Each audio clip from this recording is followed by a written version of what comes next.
Salut tout le monde et bienvenue sur Vivre de foi, la chaîne YouTube qui t'aide à approfondir ta relation avec Dieu. Si tu ne me connais pas, sois le bienvenu. Je m'appelle Océane, j'ai 33 ans, je suis apprentie pasteur et étudiante en théologie en Allemagne. Cette chaîne, c'est ma passion, enseigner la Bible livre par livre pour t'aider à comprendre le contexte des textes et en même temps t'aider à faire le lien entre les textes et ta foi au quotidien. On a commencé mi-janvier l'évangile de Matthieu, on en est aujourd'hui au chapitre 8 des versets 28 à 34. Je lis d'abord le texte et après on en parle. Quand Jésus fut arrivé de l'autre côté du lac, dans la région de Gadara, 2 hommes qui étaient sous l'emprise de démons sortirent des tombeaux et vinrent à sa rencontre.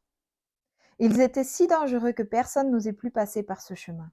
Et voici qu'ils se mirent à crier : « Que nous veux-tu, Fils de Dieu ? Es-tu venu nous tourmenter avant le temps ? » Or, il y avait, à quelque distance de là, un grand troupeau de porcs en train de paître. Les démons supplièrent Jésus : « Si tu veux nous chasser, envoie-nous dans ce troupeau de porcs. » « Allez, leur dit-il. » Les démons sortirent de ces 2 hommes et entrèrent dans les porcs. Aussitôt, tout le troupeau s'élança du haut de la pente et se précipita dans le lac, et toutes les bêtes périrent noyées. Les gardiens du troupeau s'enfuirent, coururent à la ville et allèrent raconter tout ce qui s'était passé, en particulier ce qui était arrivé aux 2 hommes qui étaient sous l'emprise de démons. Là-dessus, tous les habitants de la ville sortirent à la rencontre de Jésus et, quand ils le virent, le supplièrent de quitter leur territoire.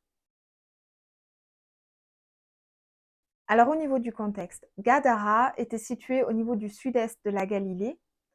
Et quand on parle de tombeaux, en fait, il s'agissait de caves qui étaient souvent naturelles ou qui pouvaient être faites artificiellement, mais souvent elles étaient naturelles et qui étaient utilisées comme tombeaux. En raison de leur impureté rituelle, elles étaient considérées comme des lieux où il y avait soi-disant des démons. Ce qui est intéressant, c'est que les 2 hommes qui sont envahis de démons, les démons en eux, ils reconnaissent Jésus comme fils de Dieu. Les démons, aussi bien Satan que son armée, donc les démons, ils reconnaissaient le caractère inéluctable du jugement dernier. Donc ils savaient très bien que Jésus était le Fils de Dieu. Ils connaissaient très bien la hiérarchie et donc ils savaient très bien que Jésus avait autorité sur eux. Mais le plan de Dieu, que Jésus il se laisse prendre et il se laisse crucifier pour prendre nos péchés, pour prendre les péchés de la race humaine, qu'il se laisse tuer et que l'Esprit de Dieu y vainc la mort en permettant à Jésus de ressusciter. C'est l'Esprit de Dieu qui a ramené Jésus à la vie. Et donc Jésus, il est écrit qu'il a vaincu la mort. Jésus, il avait déjà une autorité en tant que fils de Dieu avant même d'être crucifié. Mais il n'avait pas encore pris nos péchés. Et là, les démons, ils font référence en fait au jugement dernier. Ils savent très bien que Jésus, il a le dernier mot. Et ça, ils connaissent le jugement inéluctable du dernier jour. Mais ils ne connaissent pas le plan de Dieu en détail. Et ce que les démons, là, ils expriment, c'est que pour eux, c'est tant que le jugement dernier, il n'est pas arrivé, ils sont tranquillement en train de faire le mal. Ça leur appartient, la terre leur appartient. Et ils se retrouvent d'un coup face à Jésus, qui est déjà là, mais en toute humilité, pas en tant que juge, donc le dernier jour, le jugement dernier, mais en tant qu'homme.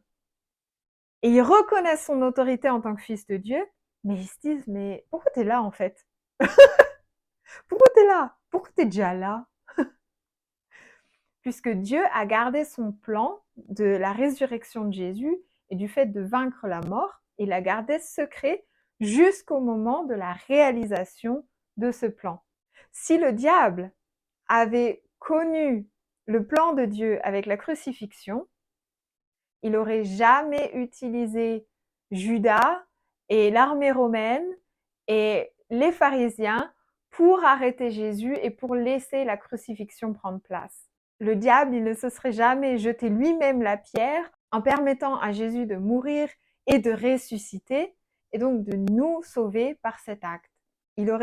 Le diable, il est pas bête, il aurait jamais autorisé ça, il aurait jamais fait en sorte que Jésus, il aille à la croix. Et donc, c'est un moment très intéressant de se rendre compte que le mal, L'armée du mal, entre guillemets, Satan, les démons, ils ont très bien conscience de l'autorité de Jésus et ils ont très bien conscience de qui est Jésus. Pourquoi il est écrit que les gens, ils ont demandé à Jésus de partir quand ils ont entendu cette histoire? Déjà, les élevages de porcs, ils étaient pratiqués par les non-juifs. Les juifs considéraient le porc comme une viande impure. Donc c'était des non-juifs qui élevaient des porcs et qui étaient là les fermiers. Et donc pour eux, les porcs représentaient une source d'alimentation et la richesse, puisque c'était leur moyen de marchandise, c'était leur revenu, entre guillemets. Celui qui avait un troupeau, il avait de quoi marchander, il avait de quoi faire de l'argent, il avait de quoi se nourrir. Et du coup, les peuples non juifs, qui ne connaissaient pas les prophéties sur le Messie et sur Jésus, ils étaient plus attachés à leurs biens matériels qu'au fait de rencontrer le Messie et de pouvoir être guéris. Donc c'est pour ça qu'ils supplient Jésus de quitter leur territoire, puisqu'ils ont eu peur que si Jésus, il continue d'envoyer des démons dans les animaux, il n'ait plus de biens matériels en fait. J'ai souvent été perplexe en lisant ce texte. Déjà, je comprenais pas ce que les démons ils voulaient dire avec Fils de l'homme, t'es déjà venu pour nous tourmenter. Je le comprenais pas avant. Et je comprenais pas pourquoi un troupeau de porcs qui tombe dans la mer. C'était un peu, c'était un texte qui me paraissait un peu bizarre.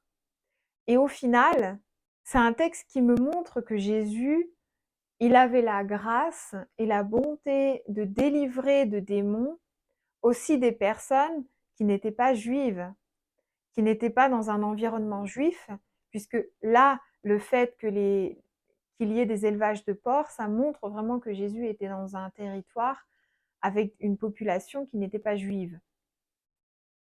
Et du coup, ça me montre que Jésus, il souhaitait délivrer tout le monde, en fait.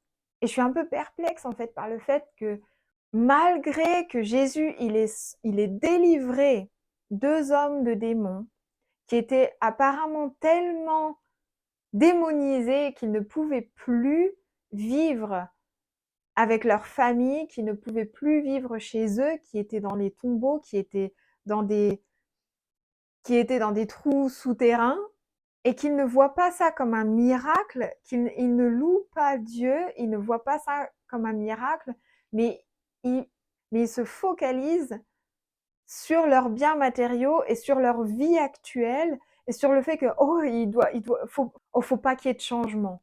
Ça montre quand même la dureté du cœur humain si on ne s'ouvre pas vers Dieu. Ils ratent Jésus.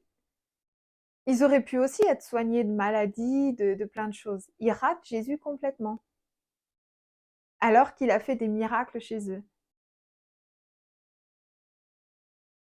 Dans mon quotidien, c'est un passage qui me rappelle déjà l'autorité que Jésus il a et que le monde des ténèbres, donc Satan et les démons, ils savent très bien que Jésus est fils de Dieu. Et bien sûr, on vit là actuellement dans le temps du Nouveau Testament, c'est-à-dire que la résurrection est déjà passée. Dieu a révélé son plan puisque ça s'est passé il y a plus de 2000 ans.